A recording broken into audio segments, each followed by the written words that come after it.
I divorced my husband because my husband and mother-in-law wanted to give my newborn child to my husband's sister. I overheard my husband and mother-in-law planning to give one of our twins to my infertile sister-in-law as a birthday present. So I ghosted him, filed for divorce, and relocated to a different city to safeguard my babies. I, a 29-year-old woman named Sarah, and my husband John, 32, had been in a loving relationship for almost 7 years. We met when I first started my job, and since he was more experienced than I was, he helped me out a lot from the start. From the beginning, John knew I didn't come from a supportive family. I had to fight for what I wanted and take on various jobs to save up money for myself. Both my parents were into drugs and hardly did anything for me. So, when I went to college, I moved out, cut ties with them, and never looked back. They would sometimes try to reach out if they needed money, so I changed my number and address several times. When I started working with John, he was exceptionally kind and sweet to me. I remember once I wore a shirt to the office that had 2 small holes I didn't notice, but John did and bought me a new shirt to change into so our co-workers wouldn't see. When it rained or snowed, he would pick me up from my place, even though it was more than an hour away from his, because he knew I had to walk a lot to get to the bus stop.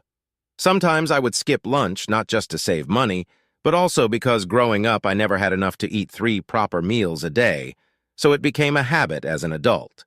However, John would always bring me lunch and insist on eating with me to ensure I was properly fed. As I mentioned, my husband was sweet to me, and it didn't to take long for me to fall in love with him. The only issue in our relationship was his family. For context, John comes from an extremely wealthy family, the sort of family where you have multiple cars, a vacation home, and you go on cruise vacations during the summer. He and his sister went to private schools and never had to worry about paying for anything themselves. In fact, his dad has told him several times why he even bothers with a job because the kind of money they have can set him up for life. But John insists he likes his job and wants to live a meaningful life. When John introduced me to his family, he warned me they could be cold and unwelcoming, but assured me they would eventually warm up to me. I went to meet them for the first time with this in mind. I wore my best dress and heels and made sure to present myself in the most polite and respectful manner possible. His father greeted me politely while his mother didn't even bother shaking my hand. His sister Ashley looked me up and down and smirked, making me feel like a clown. I felt humiliated, but remembered what John had told me and let it slide. Throughout the evening, I tried my best to engage in conversation and showed genuine interest in their lives and hobbies. I complimented his mother VGTM's cooking and praised his father VGTM's choice of decor and art pieces. However, every time I said something good about his art, his mother would scoff and comment, as if someone like you would know anything about art.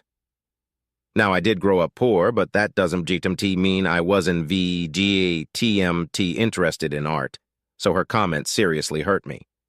John would squeeze my hand every once in a while, pleading with me to keep my cool.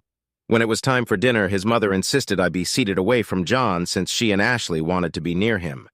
I sat next to James, who was quite open-minded and polite, so we had a good conversation throughout the evening. Ashley and my mother-in-law were fawning over John and completely ignoring me. The 3 of them were busy having conversations with each other. At one point, Ashley, knowingly, started talking about one of John VJTM's exes whom she was still friends with. She mentioned how the ex was apparently looking the best she ever had, and began showing John pictures of that girl in bikinis from their recent trip. John told his sister to stop, but Ashley laughed at his discomfort and suggested he could always slide into the ex-VJTM's DMs if he wanted to, because apparently she still had a soft spot for him. I was growing increasingly uncomfortable, and I guess James noticed that too, so he asked Ashley to stop talking. However, his efforts were met with resistance from John VJTM's mother, who seemed to take offense at his interference. I was so uncomfortable with their whole family dynamics that when John excused himself from the table and asked me to come with him so he could show me his childhood room, I was grateful to escape the awkward situation. I followed John out of the dining room and up the stairs to his childhood sanctuary. Later in his room, John apologized to me about his sister. He told me that she had always been this way, even when they were growing up, and would always push him to date one of her friends, telling him how he should marry someone only she was comfortable with. I could sense that he was genuinely apologetic, so I let it go and informed him it was best that we left. He agreed. It was NVDJTMT until later, as we were saying our goodbyes, that John VD Tammy's father pulled me aside. His expression softened and he admitted that he had been skeptical of me at first, but my sincerity and efforts to connect had won him over. He apologized for his initial coldness and assured me that I was welcome in their home any time. He told me not to take John VJTM's mother VJam's and Ashley VJTM's words to heart and that he was happy John had found someone like me. I felt relieved after hearing those words. Ever since then, I knew it would take a lot of effort for me to impress my mother-in-law and sister-in-law if I ever wanted to be accepted by them. However, the situation never changed. As John VJTM's and my relationship progressed, his mother and sister would continuously dissuade him from dating me. I remember once, for my birthday, John and I were supposed to go on a long drive to the beach where we would have a romantic picnic. I was really excited to spend the day with him. However, in the morning, his sister called him, telling him how she needed to see him urgently since something had happened to her. He let me know, and I immediately asked him to go and visit her because we really believed her. However, it turned out she had just called him as a prank, and there was, in fact, nothing urgent. She insisted on him staying for the day, and when he refused, telling her it was my birthday and he wanted to spend the day with me, she laughed and told him that was exactly why she had called him, so he had an excuse not to spend the day with me. John was so pissed at her that he stopped talking to her for months after that. His sister then angrily sent me texts, calling me various names and telling me that she wanted to kill me because I was coming between her and her brother. I would, of course, show these messages to John, and this would make him more pissed. It was only later that year at Christmas, after his mother intervened, that John agreed to forgive Ashley. However, she never once apologized to me for all the harassment. When Ashley got married young to her then-boyfriend Joe, she refused to invite me to her wedding, telling John how he could instead come to her event single and meet some of her friends. John refused to go without me, so in the end she had no choice but to include me on the guest list for her wedding. I wore a long pink floor-length dress that John and I had picked out for me. It was a grand event, and we were all supposed to dress well. John told me how incredibly beautiful I looked, and during my sister-in-law DJTM's event, several other guests, including James, complimented me as well. Ashley later confronted me, saying I had ruined her wedding by upstaging her, even though other guests also wore floor-length dresses. She yelled at me and John, accusing me of knowingly dressing that way to get all the male attention. John tried to pacify her, telling her that was not our intention, but Ashley refused to listen. She got even nastier to me after that incident. Over the years, my mother-in-law and sister-in-law have insulted my appearance, calling me names like Fat Pig when I gained a couple of pounds, making fun of me and my family background in front of their family friends, and overall never changing their distaste for me no matter how much I tried to stay polite. Hence, during the 4th year of my relationship with John, I stopped trying altogether as their behavior was starting to affect my self-confidence, and there were only so many insults I could take about my appearance. I had a long conversation with John and put my foot down. I stopped going with John to his family dinners or family events and never responded to Ashley and my mother-in-law VDJTM's messages anymore. I ignored them just the way they had ignored me over the years, and my mental health significantly improved. John understood and supported my decision, even though his mother told him that I was being disrespectful for not visiting them anymore and that I was not worthy enough to get married to. However, despite what his family thought, last year John proposed to me. The proposal was a moment of pure joy and love. He had prepared everything for the day and was so nervous when he popped the question. I had no doubt in my mind when I told him yes. Later, when he told his family about it, his father congratulated us, while his mother simply told him that she hoped he had given this a lot of thought. Otherwise, he was going to regret it. John asked her not to be rude since she was on speaker, and then she begrudgingly congratulated me as well. I guess she finally accepted that she had no choice and that I would be a part of her son VDJTM's life moving forward. When Ashley found out, she had a much stronger reaction. She apparently told John that he needed to get a prenup with me, telling him how poor people like me can suck the money out of anyone. That was not only offensive, but also shocked John about how low his sister thought of me. He told her firmly that if she didn't VGTM like the fact that he was getting married to me, then she was welcome not to attend. Ashley and he fought a bit more, and Ashley even called me a bloodthirsty gold digger.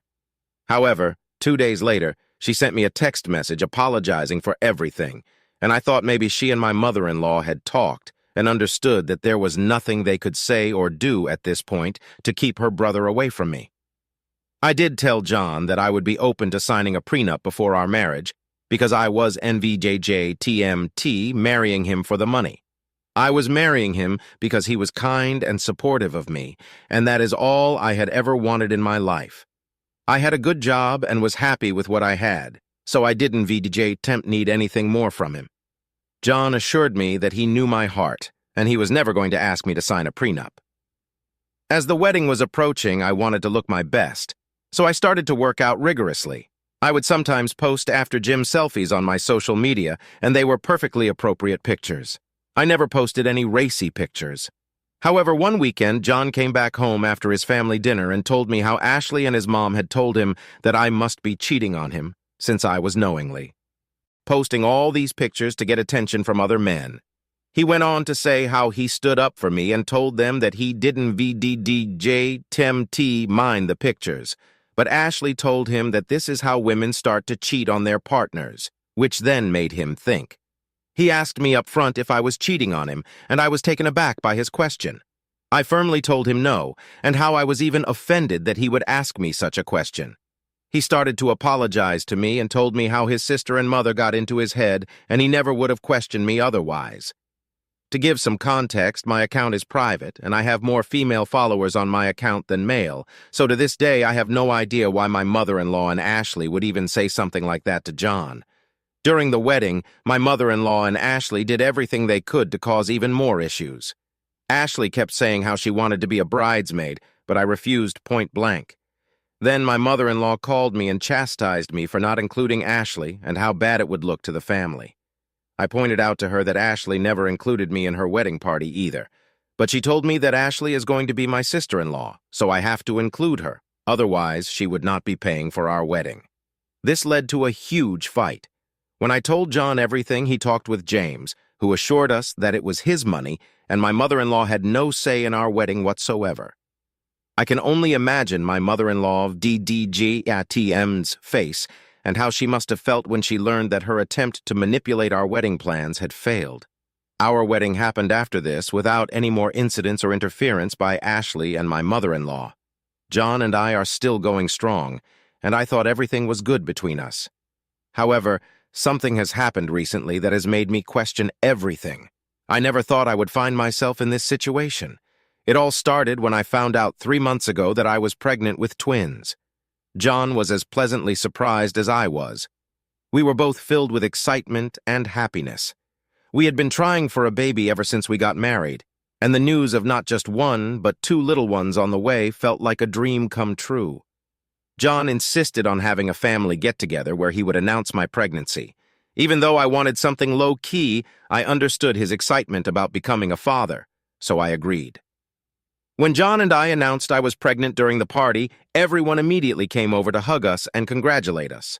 However, Ashley and my mother-in-law looked pissed and stared daggers at me. For context, Ashley got married before us, and she has been trying to get pregnant for a long time. However, I have heard from John that she is infertile and basically barren. She and her husband Joe have tried everything but to no success. John, Joe, and James have tried to convince Ashley to adopt if she wants children so much, but Ashley refuses to listen. She says she doesn't want to raise a kid from the streets. So I guess she wasn't happy when she found out that I had gotten pregnant. I was aware of Ashley VJTM's personal issue, and it was also one of the reasons why I didn't want to make the announcement in front of everyone, because regardless of my equation with her, I did sympathize as a woman for her condition. When John VDTM's relatives started to ask about the baby shower and if we knew the baby VJTM's gender and such, Ashley burst out crying in front of everyone. She rushed into the washroom and locked herself there. As you can imagine, everyone JTM's mood immediately soured. John and my mother-in-law begged her to open the door, but Ashley refused. After 30 minutes of them begging, Ashley came out with red, puffy eyes. She looked at me directly and told me that I should have talked to her first before making the announcement, since she couldn't got tempted to have a child of her own. I tried explaining to her that I never intended to make her feel bad, but she ignored me and walked out of the party with Alex. My mother-in-law later chastised me, saying how selfish I am and how I always make everything about myself without caring about other people's feelings. After the party, David did apologize to me and assured me that he would talk to his mother and Jessica to make sure they knew this was all his idea and that he never thought our announcement would hurt his sister so much. I still felt bad about Jessica, but my husband assured me that it wasn't my fault at all. The next weekend, when he went to his parents' place for dinner, I stayed behind as usual since I wanted nothing to do with his family conversations. I have no idea what they talked about, but David came back home telling me how he had ended up apologizing to Jessica since she was really hurt about everything. He recounted how Jessica had shared the emotional toll of her struggles, detailing the countless medical tests and sleepless nights spent in tears for years. As he spoke, I couldn't help but feel a pang of guilt. Despite the tensions between us, Jessica was still family, and the thought of her suffering weighed heavily on my conscience. I realized that beneath the facade of resentment and animosity, there was a woman who was hurting and in need of compassion. David told me how I should reach out to her, and I agreed.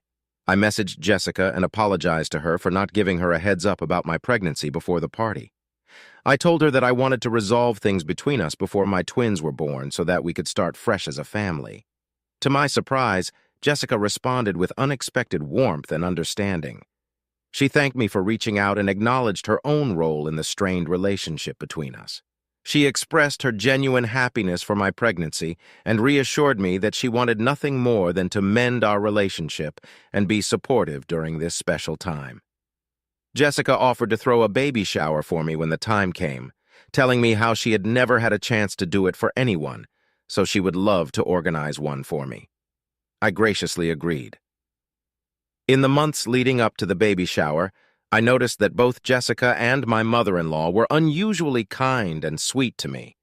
They would regularly call me asking about my health and send me flowers with cards that said things like, "Hope Mama Bear is feeling okay," or "Can't wait to see the twins." It was definitely surprising and a bit unsettling because up until that point, our relationship had been strained, to say the least.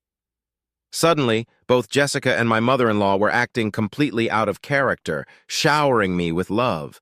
It felt like a sudden shift, and I couldn't shake the feeling of unease that accompanied it.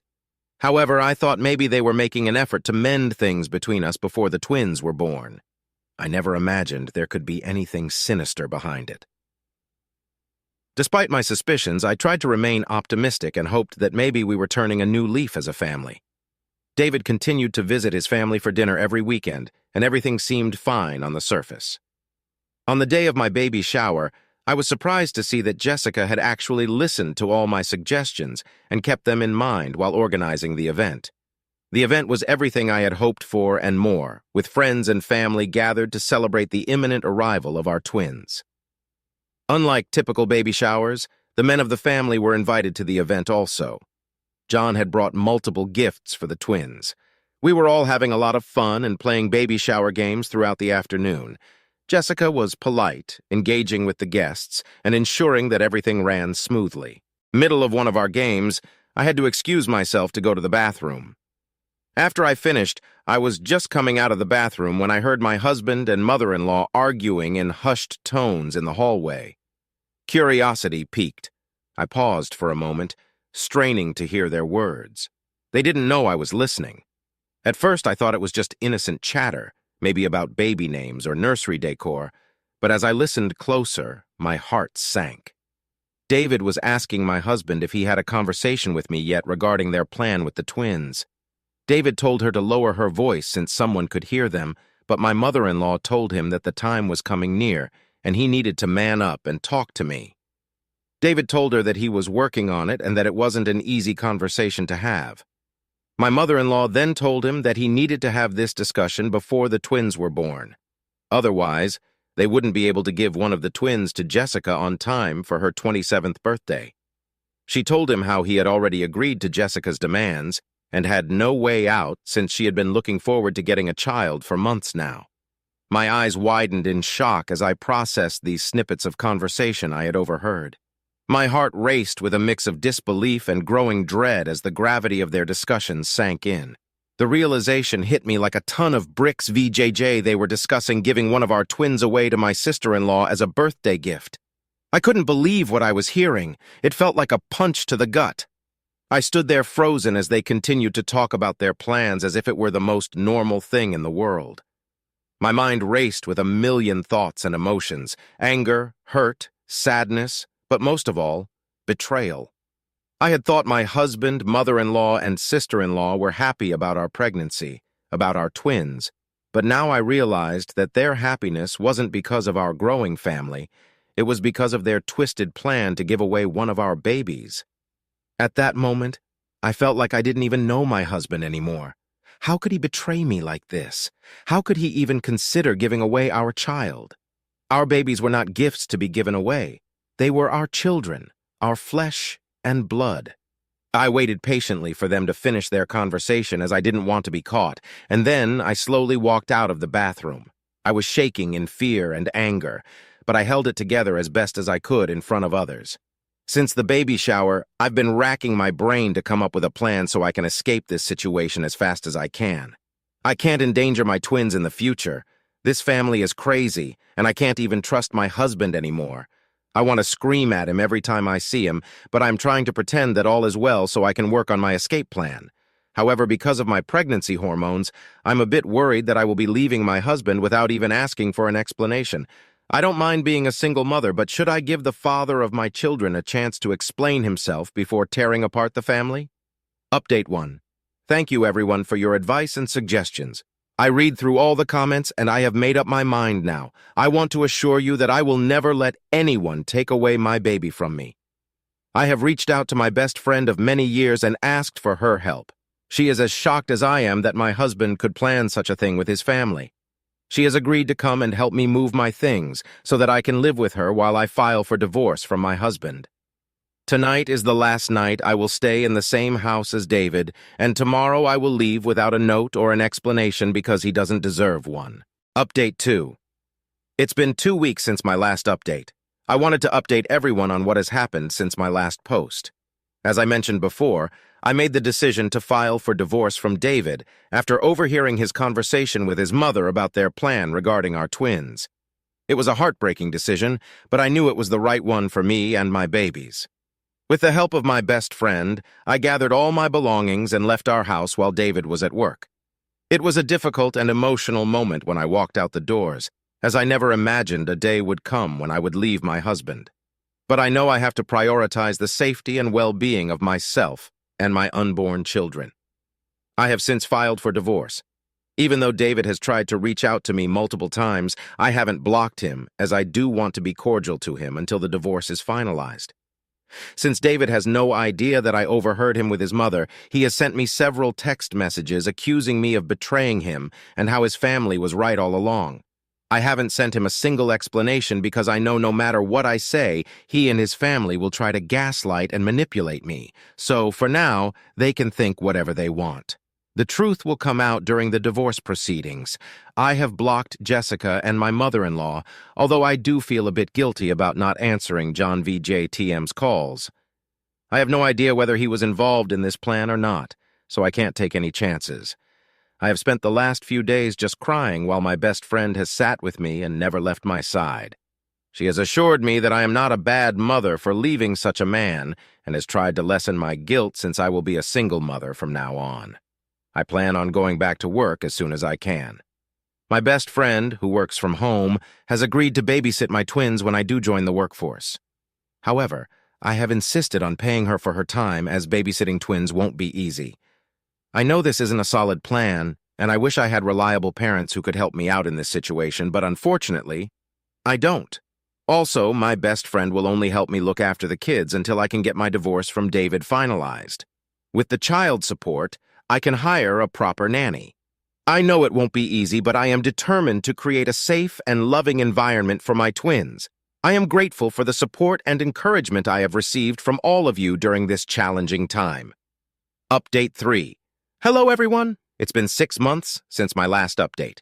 A lot of things have happened since then. First of all, I have given birth and am now the proud mother of my beautiful twins, Jackson and Vinny. I was so nervous before giving birth, but the moment I held my beautiful twins in my arms for the first time, all of my worries melted away. They are my everything, and I'm glad that I took them away from that crazy family. My divorce from David was finalized, and despite his pleading, he was not granted custody of the children. He did find out during the proceedings exactly why I had left him, and he was shocked that I had found out about his plan. He tried to apologize and explain himself, telling me how he was compelled and pressured by his family every day and how he had no choice, but I was further disappointed with his cowardice.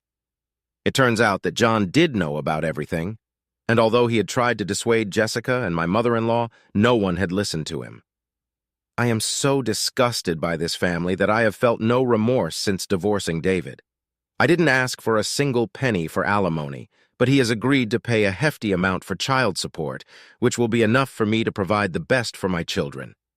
My mother-in-law and Jessica did try to get in touch with me and even showed up during the divorce proceeding, screaming and yelling at me for taking away the twins from them. They told me how they could have provided my children with everything and that I was a bad mother for being so selfish. In the end, they had to be restrained by the guards. I am glad that they embarrassed themselves publicly because it helped me get a restraining order against them. Since the divorce, David has tried to remain in touch with me, pleading for a chance to talk and reconcile, but I can never trust him again around my children. With the help of my best friend and a supportive network of friends and family, I've been able to navigate the challenges of single parenthood these past few months. Recently, I have made the decision to move out of the city entirely, as I want to create a fresh start for myself and my children far away from the toxicity and manipulation of David's family. I know as long as I live in the same city, they might try to get in touch with my twins, and I don't want that.